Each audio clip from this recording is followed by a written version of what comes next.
Now moving to section 2 for our internal third, that is MCQ with combination of correct options. Now we are given 4 options and we are given some order and we have to define that which is correct order for a correct solution. So the following are types of data mentioned in data science: structured, unstructured, quantitative, categorical.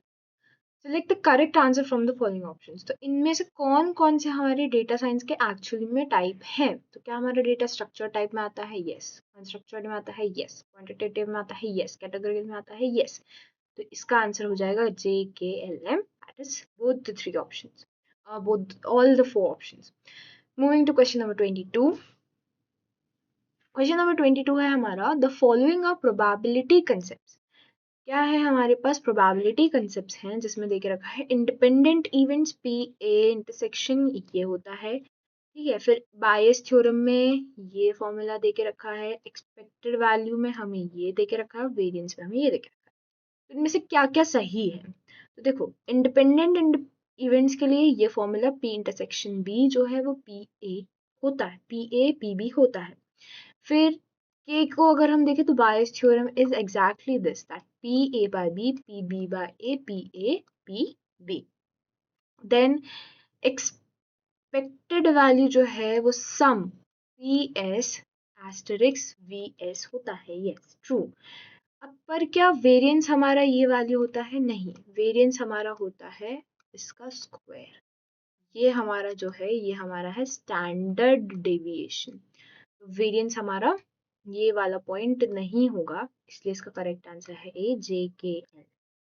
ठीक है. Then question number 23 is the following are data cleaning methods for values: drop record, mean value imputation, nearest neighbour and outlier detection.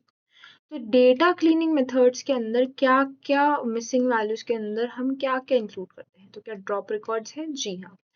मतलब drop records यानी कि हमने देखा था first internal वाले paper में कि हम क्या करते हैं, टपल को इग्नोर कर देते हैं. ठीक है. जो इग्नोर करते हैं वो ड्रॉप रिकॉर्ड्स के अंदर आता है. मीन वैल्यू इम्पुटेशन, हाँ, यानी कि हमारे पास एक बिन है, बिन के वैल्यू में हमने यहाँ पे क्या करा है, जो भी मिसिंग वैल्यू, जैसे ये वाली वैल्यू जो है वो हमें नहीं पता कि क्या है, तो हम यहाँ पे काय की वैल्यू पुट कर देंगे, यहाँ पे हम मीन की वैल्यू पुट कर देंगे.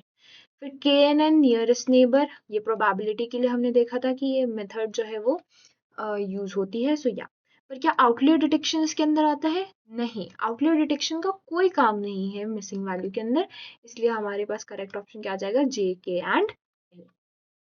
Then we come to question number 24, that is following methods are modeling philosophies: Occam's razor, sum list explanation, then bias variance trade-off, no fringe lunch theorem और net Silver think probabilistically. तो इनमें से कौन सी modelling philosophies हैं? तो ये चारों ही जो है, Occam's razor, simplest explanation, bias variance trade off, no free lunch theorem, Nate Silver think probability, ये चारों ही जो है हमारे पास, ये चारों की चारों ही हमारी जो है वो मॉडलिंग फिलोसॉफीज कहलाती है. ठीक है.